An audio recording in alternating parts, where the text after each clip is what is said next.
Hi everyone. In this episode of Real Women, Real Wisdom, I'm joined by photojournalist, author, and the Pollinator Queen herself, Noelle Meade-Izzi. We talk about many things in this episode. One of them is about her charming little photo illustrated book called The Hummingbird That Answered My Heart's Calling. And in this book, she explains some spiritual aha moments and important life lessons that helped heal her from a horrible depression due to a financial crisis. Actually, she calls it a crushing financial crisis. And the healing and the life lessons that this cute little hummingbird gave her just by being in her presence outside her window. It's a beautiful book. We also talk about the serious crisis going on with our important pollinators out there, the bees, the birds, the bats, and the butterflies, and the direct impact the loss of these creatures has on our food supply. We talk about the honeybees and the decline of the honeybees and things we can do, all of us, to do our part and participate in protecting our pollinators, the bees, the birds, the bats, and the butterflies. So important to the future of us all. And perhaps at the end of this interview, you too will be inspired to put a hummingbird feeder in your yard. So, in honor of spring and Mother Nature and the beautiful flowers she gives us every year, I dedicate this interview to her, and I hope you enjoy.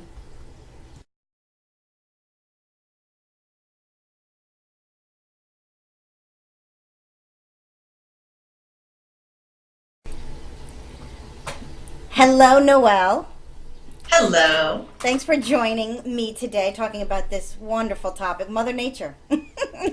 Thank you. I want to get right to it and talk about this beautiful book, The Hummingbird That Answered My Heart's Calling. You got to tell us about this hummingbird and this journey in making this book, this beautiful book. Tell us about it. Well, the genesis of the experience, I should call it, because it really wasn't meant to be a book at all. It was just my own personal journey of healing. It was during the market crash of 2008, and I had just started my own business. Am still a graphic designer, but I was just starting my own boutique company. I had left a really lucrative corporate career in that area. I thought the timing was right, and it turns out it might not have been until this bird showed up and showed me that to look for the good despite what might appear to be negative. And so I started to experience some really bad panic attacks around the crash. I was watching, like everybody else, houses foreclosed, people losing their job, my parents, their retirement wiped out, and everybody was under this tremendous stress. And so I became part of that energy. I started to experience the what ifs. What if this and what if that, and here I am on my own, starting my own company, just purchased my own house, and what if it all falls apart? And so my body reacted to that negative emotion with anxiety and panic attacks that were debilitating. And if you've ever experienced that, it's frightening at the very least, and you think you're going to die. So, I know. yeah. So I went to the doctor, and the good news, the doctor said, was, a panic attack or anxiety attack can't kill you. We can put you on some medication if that's what you want. Well, at that time, I wasn't ready for that. So I thought, well, I think I will just kind of take this and pray, maybe do my own internal healing if I can possibly, do that. Mm-hmm. And so I'd go outside and I'd go for these nature walks, and just kind of like, if it was nighttime, I'd look up at the stars and the moon and, speak to God, the universe, whatever. If it was during the daytime and I'd be watching the trees, I'd speak to the trees, I'm with you. You know what I mean? I do. Nature was something that was comforting to me in that moment, and at least I could carry that comfort throughout the day until, then nighttime would roll around and I couldn't sleep because of the panic and the anxiety. And when I named the book The Hummingbird That Answered My Heart's Calling a couple years later, when I decided to put this experience together in a cohesive book, that's exactly what had happened. As I prayed, one day, one afternoon, I was out on my balcony and I was sitting on my glider and I looked over and there was this teeny tiny little nest. Now in the book it looks a lot bigger because I did some close-up shots, but if you notice the detail of this nest and the little flowers and the color that this bird integrated, it was just, so I see this thing because it's on a branch hanging over my balcony rail. So she was close enough, or the nest at the time was close enough because the bird wasn't there yet. And so I sat and I just kind of watched and I looked at it and, examined it a little bit, didn't touch it, stayed away. And I thought, well, I think I'm going to just sit here for a little while and see if possibly, this bird shows up. I didn't know what kind of bird it was. Right. And all of a sudden, just zoom, this little teeny tiny bullet shows up, lands in the nest, and I'm like, wow, oh my God, what are you? Who are you? Well, a hummingbird, and as you know, hummingbirds are very elusive. They're Where do you live? fast. What part of the I live country? in Southern California. And so at the time I was living in Valencia, which is about 40 miles north of Los Angeles. It's where I grew up. And it's warm most of the year, so it's not like, the winter, they migrate. A lot of the hummingbirds stay around. But this was definitely springtime and into summer, so it was very prime time no matter where you were. And so she shows up, and I was fascinated immediately. We made eye contact. It sounds woo-woo, but we did. And I felt like, wow, this is really a lovely distraction. And I watched her for a couple hours because she'd fly back and forth, and she would be building her nest. She hadn't laid her egg yet. And I was just so in awe of this little creature. I love how you say lovely distraction.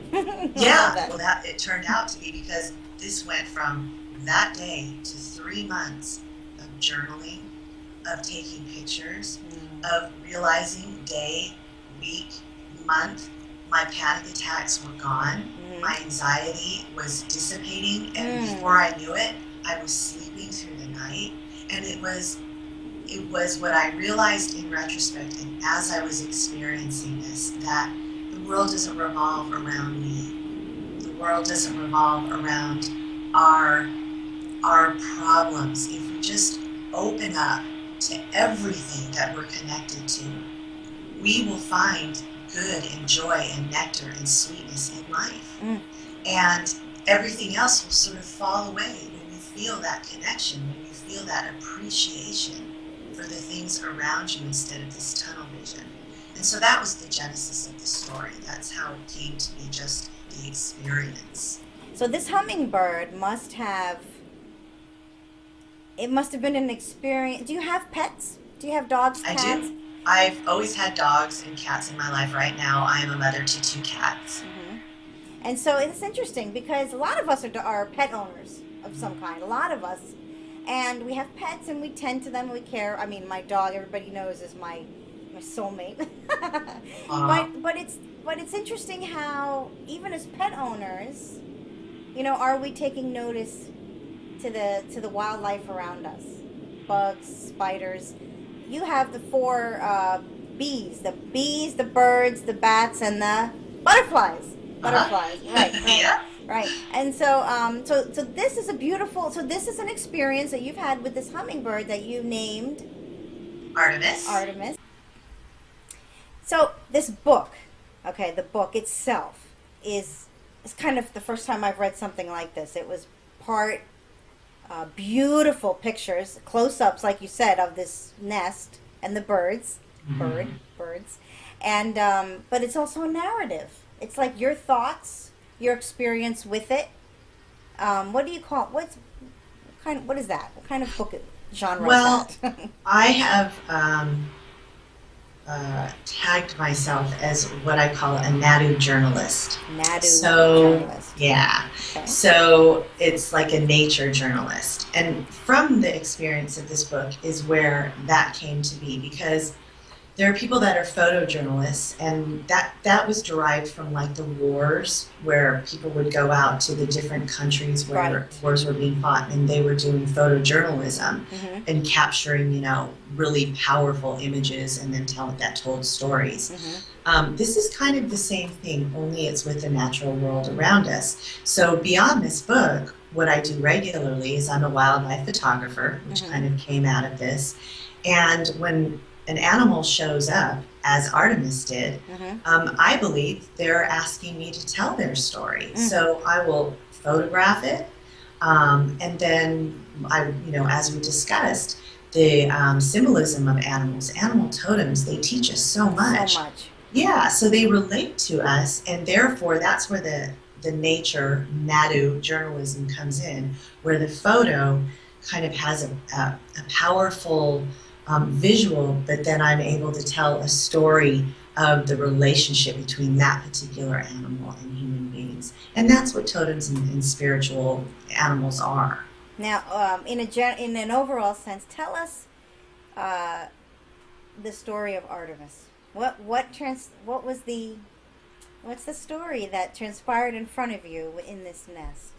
Well, it was pretty much first and foremost teaching me what she was relaying to me, I believe, was to sit in the moment. If life around you is really fast and hectic, come out here and join me. And in our time together, just sit, be still, like I am, because when she would sit in that nest, it was just still, she was like a little, statue. And relax into the moment and enjoy this time together. And that, first and foremost, that was kind of like almost meditation for me. It was her invitation for me to go out and sit quietly with her.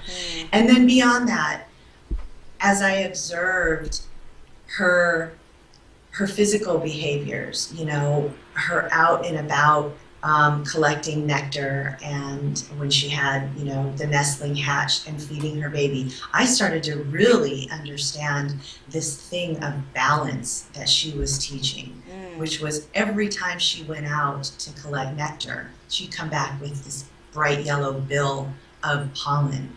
And so I realized, which it kind of goes without saying, it almost seems obvious, but for most people, when nature is just the backdrop to their everyday, they don't notice these things, so they don't put it together. Right. But every time she visited flowers, 50 to 100 of them a day, she would distribute that pollen each time she received the nectar. The balance of giving and receiving in nature is absolutely flawless and perfect. It is an amazing design. Who did that? I don't know, but well, it's one of those things amazing. that we humans lose that balance, and we just go tripping into the ether. And that's what happened with the crash. That's what initiated all of this for me personally, is I completely lost my balance, my groundedness, my balance in my thinking. A fear took over, and as I observed her for weeks and months, there was no fear, even in fearful situations. And in the book, I describe the Santa Ana winds that come through California, and just they're destructive. And I would be more fearful for her as I would watch her, and the nest was just thrashing about at night. And the dawn would emerge, and she would just be looking at me like, and somehow this tiny little bird built this sturdy, intricately designed nest. Now, so we've alluded to baby. So Artemis came, and Artemis laid an egg, and Artemis gave birth to a baby. And you watched. Now, what got me, I told you already that the empty nest part tugged my heartstrings. But when you describe the feeding, mama baby, and the baby waiting, and when you describe the snuggling, oh my God! And as the baby grew, that has. So I know that you reference aha moments in the book. Give us, you got to see the mothering, you got to see life being created. like I said, the empty nest. Oh my God! When Artemis came back, where was the baby? Well, the baby was on the branch because it learned to fly. Let me tell you, this book really good. So tell us some of the most profound aha moments that came to you in this experience. Um, I would say initially, I don't know if you remember this part specifically, but where I mentioned about like seeking the goodness despite all of the negativity around me. Yes, yes. And I remember thinking to myself, she's everything about the hummingbird Mm-hmm. symbolically is joy, Mm-hmm. playfulness, Mm-hmm. sweetness. I mean, they live off nectar. So it's Yeah. flowers and beauty. Oh. Everything that they get their food from, their food supply, are some of the most beautiful things in the world. Well, why are they called hummingbirds? Is there a hum? Absolutely. Okay, so they sing too, little Yeah. entertainers. Wow. Oh, their hum, it's their wings. I mean, Oh, the their wings wings make. move at, I mean, I can't even, what is it, 200 miles an hour? I Wow. mean, so that's why you hear that humming, and they'll actually dive into their nest at, I mean, I want to say 600 miles an hour landing, Stop 600 it. mile. I mean, it's literally a bullet. That's why that is the thing about hummingbirds. They're so elusive. They're so fast that you barely get a glimpse of them. And that's why I felt so honored.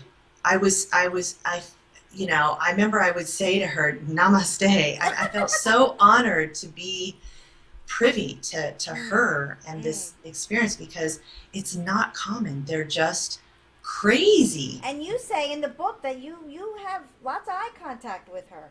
Lots of it. I mean, it's I would just I would look at her and it was almost unnerving. Like, are you looking at me? I'm Oh, looking at you. so I'm looking cute. at you. Looking at me. We're looking at each other. Oh. So yeah, the those aha moments of the parallels of, Mm. um, I remember as I was watching Baby, and Artemis would be gone, and Baby would be in the nest testing out his wings, and he'd flap, and he'd kind of rest, and then he'd flap again, and it was a little like exhausting. It appeared, and and again in the book I mentioned about anthropomorphizing, which kind of which means putting your human emotions onto that of an animal. So Yeah, and my I'm husband says I observing do this. that all the time with my dog. Exactly. And I do too. But I don't think there's anything wrong with that because what it does is it creates empathy. Yes. It's And so, love. It's love. It is. It exactly, is. It's love. it's love. It's And when love. I would see how much that baby wanted to experience his full Aw. potential, and then when he did take off and was no longer in the nest, and then Artemis would come and accommodate, just like every mother, Yes. as every phase in a child's life, the mothers and father, Yeah. they're right there to accommodate each step in their growth. That's exactly what these birds did, Right. and Oh, that was an aha moment. you know what got me in the throat? I got all choked up was when you said when Artemis, the mama, found that she came back to the nest and the baby wasn't there, and you were like, ugh. 'Cause I would be Hmm. like, oh my God. And Yeah, then it saw the baby on the branch nearby and it went to the baby to feed it rather than wait for the baby to come back and right. eat it. And I thought that was so beautiful because she's acknowledging that the baby is growing and acknowledging the different needs of the child, just like every mama. Exactly. And that was a Oh, huge moment for me. And then from that point on, she continued to do that. That baby oh, never went back to that oh, nest. right. Never. He slept in a tree branch. She slept in the tree branch. Oh, Every day she'd feed him side by side, just like in the photo. yep. And until the day when they both, you know, took off into the, sunset together, and I went out there and they were both gone, and Oh. that was just, ooh. I remember just a little tangent. When I was little, I don't know if you remember Mutual of Omaha, Oh Wild gosh, Kingdom, right? yes. Remember? So my Yeah. mom used to make us. I told you they were from. My parents are from India. So Mhm. what the animals they're exposed to as a child versus us. Right. She had elephants in her house, monkeys, peacocks, right? Awesome. But she used to make us watch those Mutual of Omaha, Wild Kingdoms, and she would always hammer, like hammer. See? Look at that mama. That mama doing exactly what I do to you. Oh, gosh. She was so connected to, she used to say is, this is the kind of education I want about life I want you to get from the animals, from nature, not from cartoons. I want you, these are the life lessons. She was telling me that awesome. The life lessons are out there, so beautiful. So, with this beautiful book, now you become now you're like all about, about hummingbirds and you've kind of grown into a passion now, or advocacy, if you will, about pollination and how important it is to the planet, how important it is to all the inhabitants on the planet. Tell us about your passion for spreading the word on pollination, what's happening with us right now, what is the real deal with the bees, and what can we do about it? Well, from this book and the experience and, wanting to research more in, 2010, late 2009, I started to read up and research on what was called colony collapse disorder. And it was actually started being recognized in Europe in 2006, whereby they called it the disappearing bee syndrome. And so what was happening is, and is still happening now, is millions of bees, honeybees, are leaving their hive to go forage for the day, what they do naturally, to collect nectar and pollen, and they're just not returning to the hive. Oh. Thereby leaving the queen and the drones and all the larvae that's there that need these worker bees to come back and feed the hive and maintain the hive, they all die off too. So you're getting, last year alone, 60 to 100% of hives in the United States died off. Wait, how many? What? 60 to 100% of hives in the United States alone died off. This is big agriculture. So here's kind of the dichotomy here. Big agriculture, the beekeepers, are using bees to pollinate hundreds of plants. You wouldn't believe, the most nutritious food that they say on the planet is the almond. Honeybees are the primary pollinator of almond trees, and those are everywhere. Watermelon, cherries, apples. Your whole backyard barbecue fruit soiree in the summertime is bees pollinating. And they're dying off. And what we're starting to see, at first, the science wasn't there. The scientists couldn't identify exactly what colony collapse disorder, CCD, what was causing this. There were all kinds of theories, cell phone towers that were messing with the bees' navigation, internal navigation. Oh, wow, I didn't know that one. But a lot of these theories kind of fell through, but what they're starting to see, concrete evidence with big agriculture, is the pesticides that are being used. So these pesticides that are being spread throughout the agricultural industry in the United States is what they're showing, that when they go back and they test the hive, they're seeing that the entire hive is tainted with these pesticides and these fungicides. What about the rest of the world? All over the world. All over the world in Europe. This is going to be detrimental to the world food supply if we don't do something.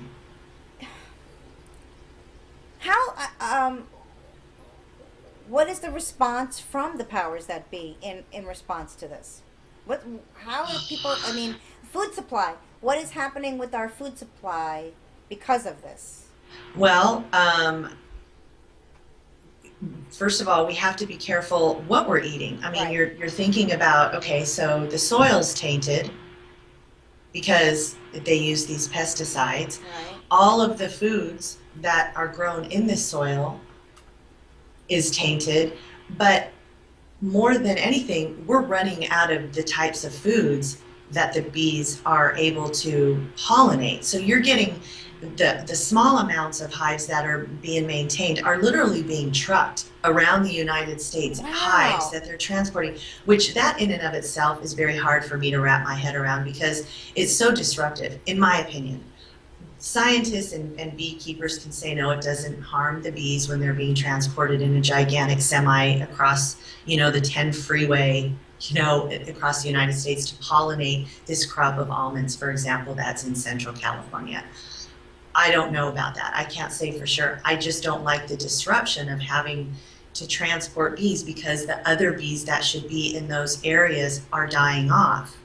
So it's just one of those things that, and as you mentioned, we can talk about, like, as we move farther after we talk about what the problem is, what we can do individually to at least support and attract our pollinators in our own garden and have a safe place for them with smart purchasing power. That's it. If anything, if we just get a coalition of the willing, of just us small people, right. Not the big genetically modifying food corporations and not big government that's overseeing stuff, but just us little people one at a time. So this might be a silly question. The genetically modified things, so GMO Foods. stuff. Is that in response to, or is that part in response to the crisis with the pollination? I do believe there is an interconnection, and we're seeing that genetically modified foods are obviously nothing that we want to be eating.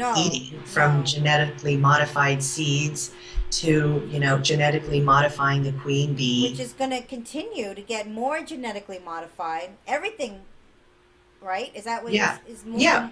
Right. The right. more the bees die, the more the need for artificially created food. Well, and the genetically modified foods like the soy and the corn seeds and all that stuff, those are the pesticides that are destroying the bees are being used in this mass genetically modified time and space we're living in right now. So it's all interconnected. We have to go back to our grassroots. We have to care about what we're being fed. I mean, we have to have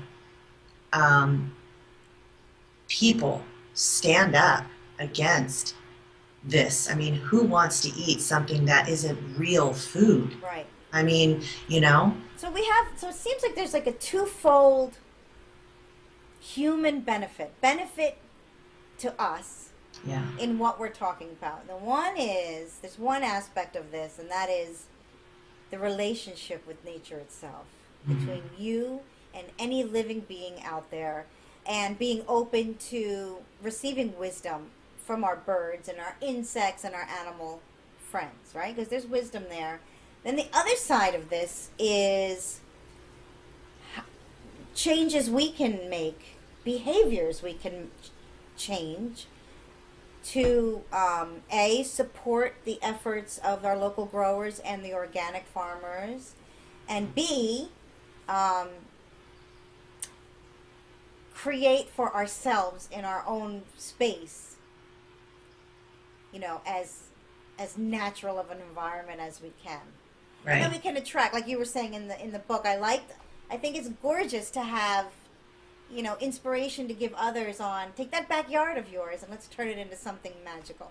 Right. Like a hummingbird feeder, or growing some organic, like having a little garden of herbs and vegetables, Yeah. So let's take each one. Let's talk about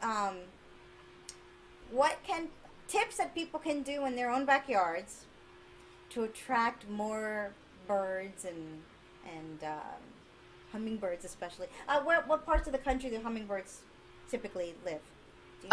They're pretty much all over.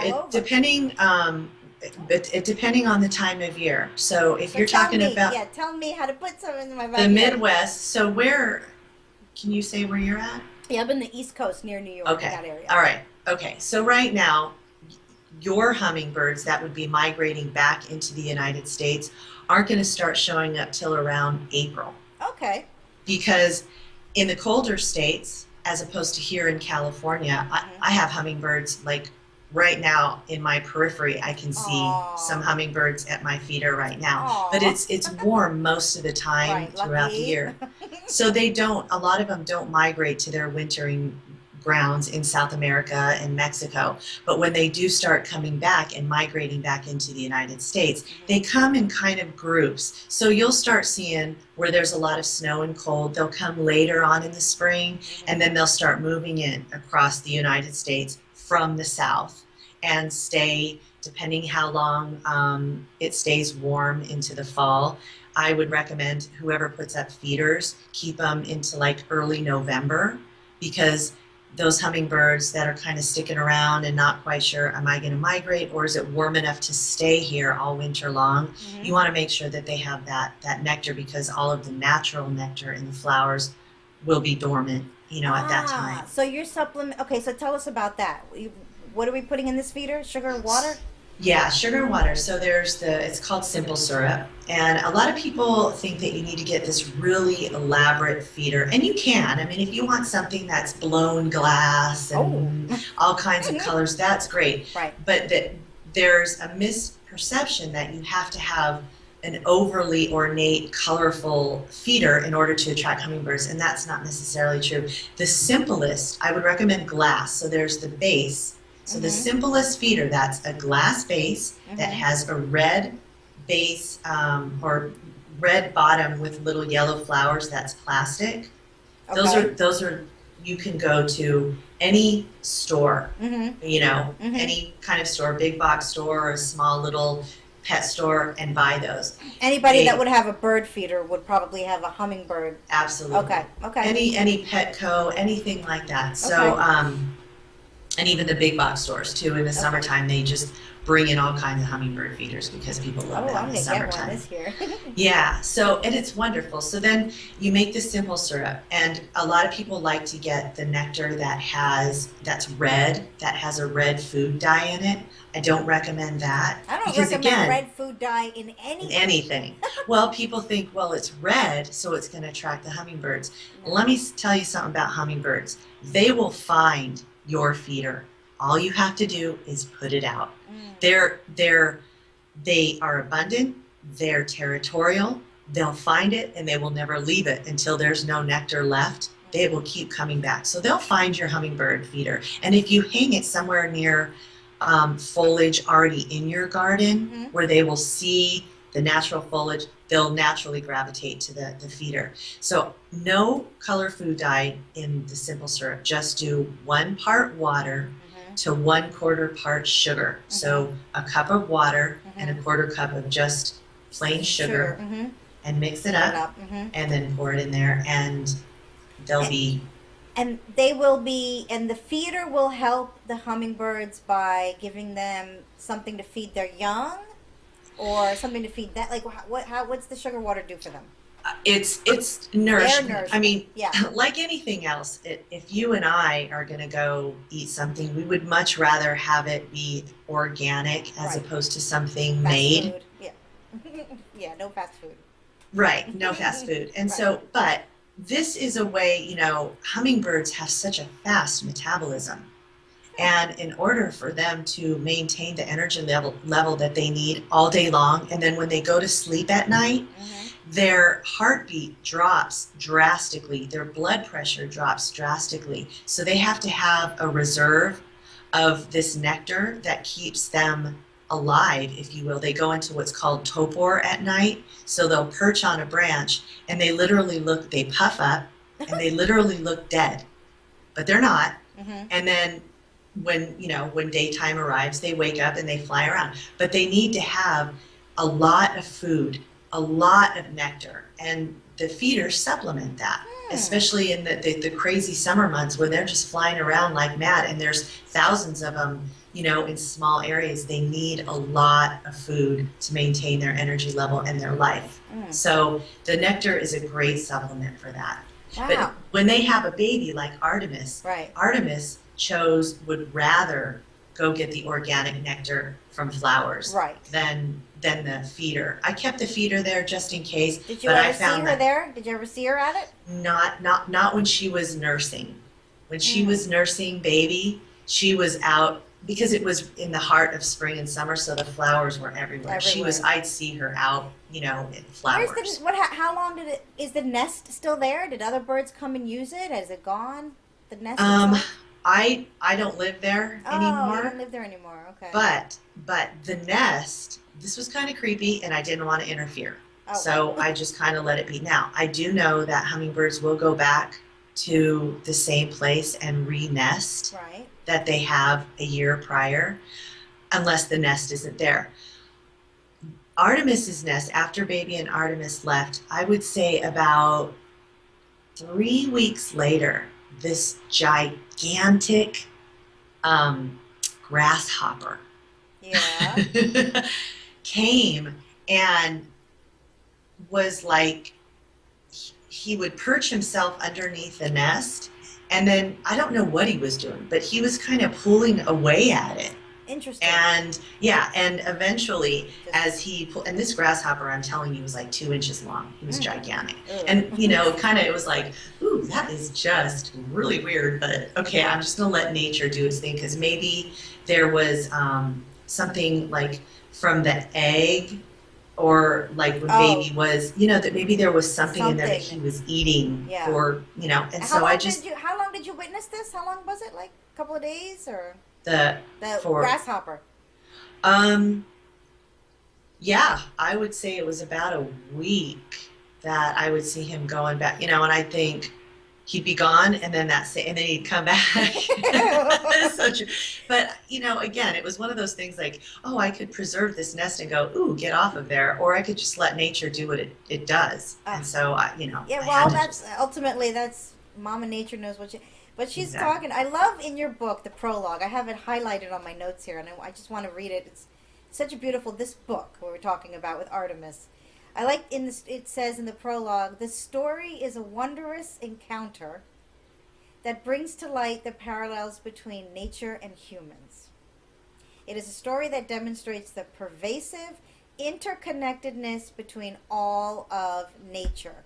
I just love that. That's so true. And so you mentioned animal totems. I'm somebody that pays attention, but I didn't always. But when you start paying attention, you start receiving so many messages. You get a lot of guidance. Yeah. And so I'm somebody that, pays attention to what animals are showing themselves to me. And I have done a lot of research online, what Native Americans, symbolize different animals and such. And over a period of time, I can say it makes sense. It makes sense when you are have an experience with nature, especially an animal, bird, insect.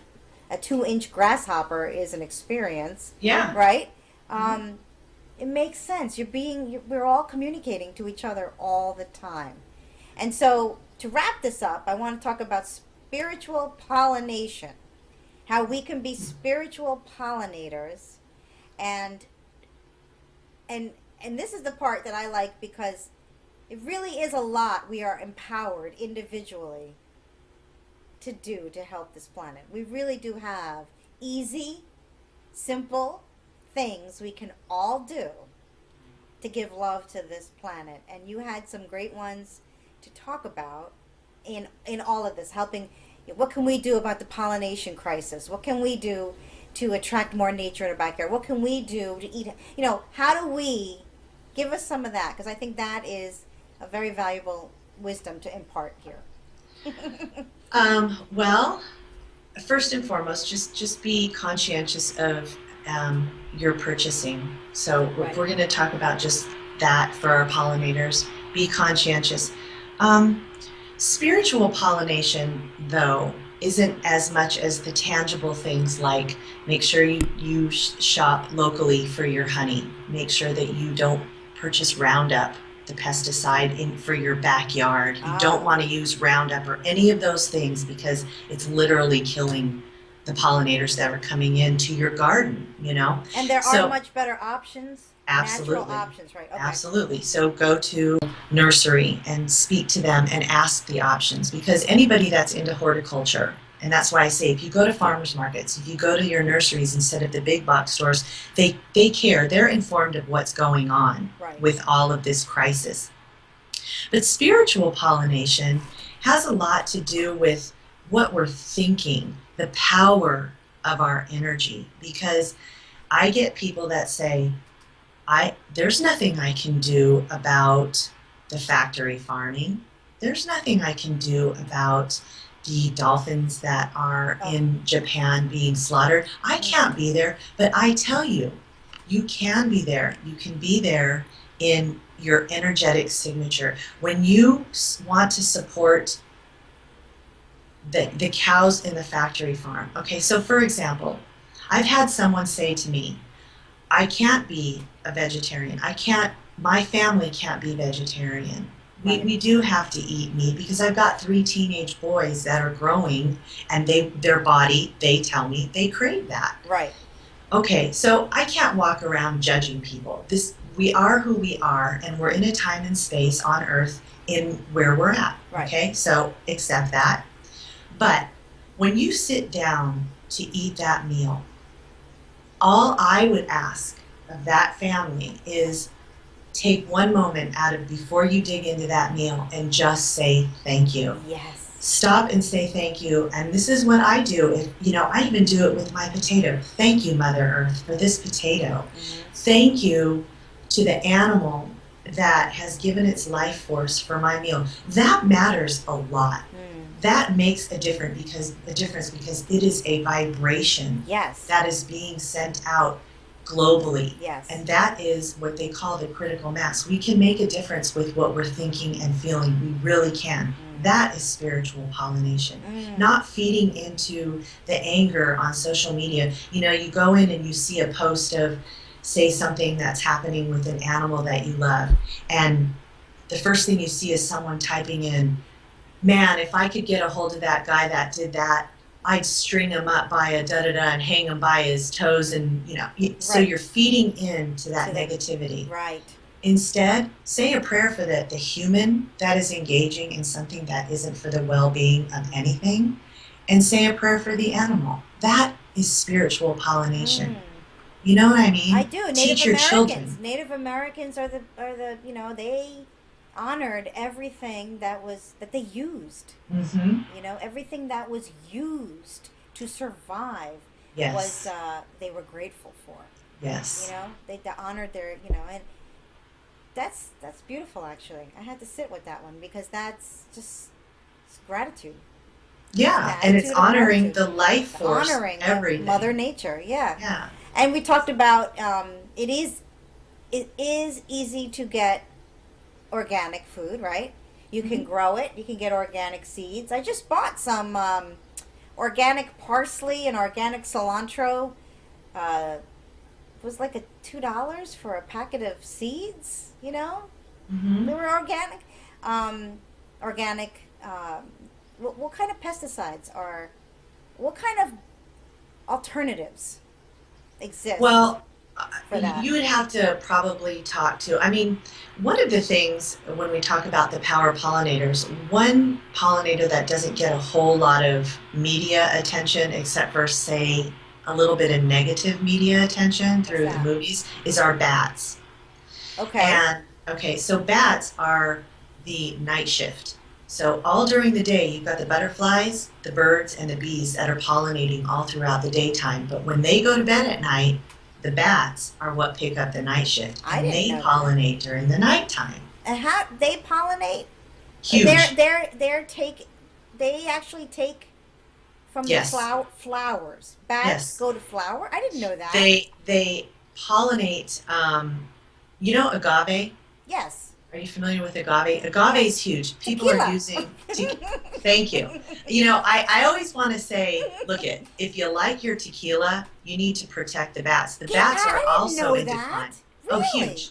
Yeah, that is their plant, is agave nectar. So I did not our know that. besides another 400 types of like very tropical plants, but agave nectar is one of the main crops that bats pollinate. I did not know And that. bats' greatest adversary are human beings and fear. That combination is a lethal combination for bats. You have people that go into bat caves and set them on fire because No. of the fear that people have about bats. Because, and this is another thing Oh about my God. teach our children. Yeah. It might be fun to go watch a movie that talks about vampires and Yes. humans that used to be bats and turn into human vampires. Right. I understand that that's a great entertainment and kind of cool, but we then have to go back and we have to teach our children the real story It's like of my bats. mother, Mutual of Omaha. Exactly. Because if they go through life being misguided through Yeah. the entertainment industry of something that is entertaining, okay, Right. but don't understand the value of a bat, Right. they're going to go I didn't and know that. Every time yeah, I have a margarita, just say thank you. thank you for the bats. Wow. Yes, thank you to the bats that provide. Thank you to Mother Earth. There's Wow. a reason, and you know this. Mhm. Everything has a purpose. Mhm. Everything is willing to give Mhm. and be a guest on this planet to give and receive in balance. And the bats are another one. So we have to protect our bats. We're losing our bats. I did not. Yeah. I know in Austin, Texas, there's a lot of bats. Did you ever go there, Austin? No, I've never There's been. like this. There's this like park. It's famous because at sunset, like all the They come bats come out. flying out. Yeah. Yeah. They're I didn't amazing. know They're that. Yeah. amazing little So creatures. bats are pollinators. So Yeah. I Huge. can't. I'm sure I'm not going to be the only one who learned that today. I didn't really know bats Yeah. were A lot of pollinators. people don't. So that's one of the things that I love that information because the obvious are the bees and the birds Yes. and the butterflies, but the Yes. bat is just huge in our pollination. And they really are precious. And by the way, the vampire bat Oh. is a small percentage and they only feed off blood of cattle. And it's not like they go and suck it and the cattle die or anything like that. It's part of the nutrient and the protein that they need. They never touch people in that way. And of course you have to Oh. bats can carry rabies, so you don't want to be wandering around and Right. in a cave, but you don't want to destroy anything because Right. Of course everything is not. part of the Right. whole. I think to sum this all up, because that's a great point, right? The bees, the I shouldn't say bees because it's bees, butterflies, bats, and birds. The pollination crisis, and it is a crisis because there's decline and then there's oh my God, what's going on, right? And Right. it's catastrophic. If that's not a in-your-face message of how we're all connected, because that bee that I'm afraid of, I'll be honest, I see a bee, I go in the other direction. I don't want to get stung. But, oh my God, to think about not having any bees, I know. I mean, the food, right? Yeah. How much more real does it have to be? It's so, and while this Mother Nature is so robust and so brilliant in its design, it's also very fragile. Oh gosh, and I love that word, and that's exactly what it is. It's fragile, and interesting enough, people do. There's a fear of bees, and I understand. I I'm not do. one that's saying, oh my gosh, but just remember that when a bee stings somebody, it gives its life. It doesn't sting you and fly away and live. It stings you and dies. So And why does it sting? it just feels threatened. Most of the time, if you're in Ah. a place, animals, and I think you would relate to this. Animals take fear as Oh, as man. threatening because they we say, oh, dogs can sense fear. Right. Horses are equine. These horses are used to help people get over things that have gone on emotionally in I their know lives. this. Animals Therapeutic. do Yeah. exactly. I'm So they laughing do because feel that. bees, I must be the biggest target in the world because I'm the one who screams. Well, and so they take that as a sign of aggression when they can feel. I mean, I'm not saying be silly and walk into a beehive and go, "Oh, okay, well, I love you. But to be so fearful and swat them, that's a Yes. sign of aggression. Your fear is a sign of aggression. Yes. I like to just go out, and if there's bees in my vicinity and they're foraging on flowers, I just say a little prayer, if you will, and I just say, welcome. Namaste, which means, the God in me or whatever, the universe in me honors the universe in you. It's the best So, word on the planet. I love that word. yeah. So, and they feel that. I do. I believe they feel it. Well, I may not be ready to be over for my fear of bees, but you know what I would say if I see bee? I'm going to say thank you for being alive, bee. Yes. Thank you for being around. Wow. And then the one last thing I want to say is I hope that people, when they read this book and they look at the beautiful pictures, I hope that they open up to having relationships like you had with Artemis. Because that's a relationship. Mm-hmm. There was a third space created between you and that bird. You had it. You had a relationship. And Yeah. the wisdom, you gained wisdom, which is awesome. It's so beautiful. So I want to thank you so much. It's probably one of the most beautiful topics we could ever talk about. Oh, thank you. Thank you so much. And the book, say the name of the book one more time for me. I just think it's the best book title ever. The Hummingbird That Answered My Heart's Calling. That answered your heart's calling. Mm-hmm.